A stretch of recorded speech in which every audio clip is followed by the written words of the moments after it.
Hello, my dears. My name is Joanna, and I'll welcome you to Johanna Draconis, the Deconstruction of C-PTSD podcast. In this episode, we will talk about a question that many of you might have asked yourself. Should I commit suicide? Even though most of you will struggle to even admit it, let alone talk about it. It is one of the biggest taboos in our society. And it is a choice that can't be undone. There is no going back. So we should be extra sure we make the right call. Don't worry, I'm not here to tell you to smell the flowers or look at the beautiful sky. I know how incredible and unhelpful these recommendations can be. But we have to talk about it, as it might save your lives, and therefore it is crucial.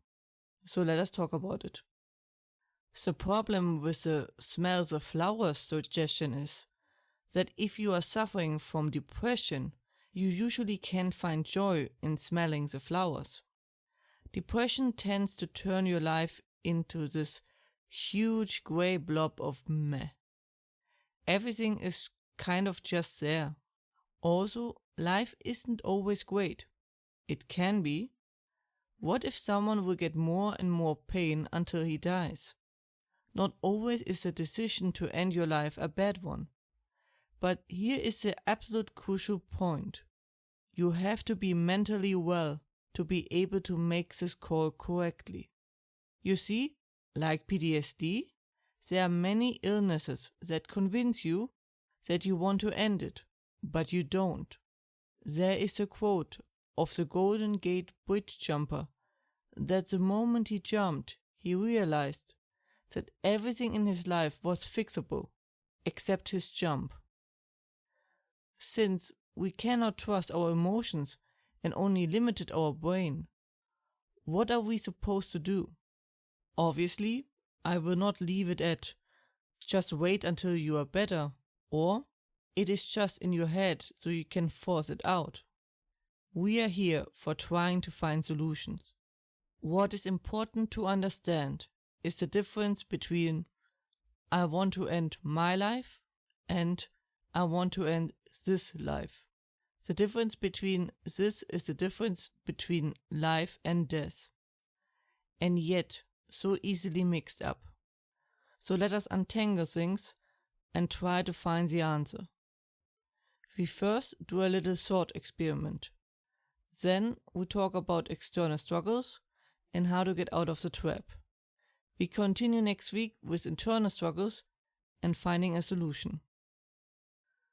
Now, for this little experiment, I want you to imagine that a portal opens and can take you into another dimension. It is your free choosing. You can of course bring others, no matter how many, along for the ride, no matter where they are physically. You will there be a part of the system and society and can fully live there. A world of your choosing, with the option to return whenever you want. How does the thought make you feel? Do you feel relief? Do you feel no difference? Maybe your dark thoughts are completely gone in this scenario. The point of this little experiment is to figure out if your struggles are external or internal. Are they coming from the life outside of you or from things inside of you? Or both?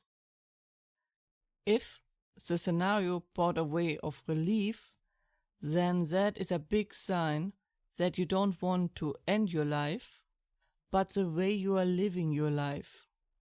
It can be your work, your partnership, or generally the feeling of not being able to escape this life you are living. Go back to the experiment and imagine what your dream life would look like, and then return to where you are right now. Now, while money is incredibly helpful, it is usually not the source of the solution of our problems. Solve them easier, yes, but not the solution. What do you truly seek? Independence? Not having to work your job anymore? Living somewhere else? Trying to find the source of your unhappiness might take a bit, but it is definitely worth it. Don't let depression tell you that it isn't even worth trying. Knowing the source of your pain makes managing and being able to remove it a lot easier.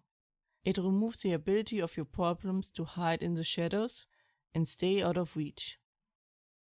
So, truth be told, if you are at this point, you are likely stuck deep in the mud. In most cases, it won't be as easy as just look for a new job, for example. But here is something. Your brain is telling you that you are sacrificing yourself and your mental health for your job. And that means it is truly worth trying something else. That you deserve better. So in many scenarios, you can just make your move and remove everything. As, ironically, this would lead to even greater instability. We talked about the problem of change before. Therefore, we have to carefully replace one at a time to shift healthy into the new position. Or otherwise we just snap back. Some of you might be even in outright dangerous situations. Please be careful and strategic about your steps. But knowing what you are dealing with is half the deal. Of course, this is only a rough overview. And if you want me to cover more or specific worries, please let me know. That was it for today's episode. I hope you found it helpful. Hope you are safe and well.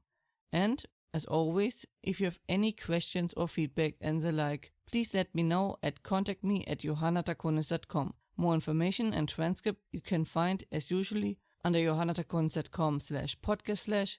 Information regarding therapy you can find under johannadraconis.com/therapy/, and links are in the description. Hope to see you next time, watch yourselves, and have a wonderful time.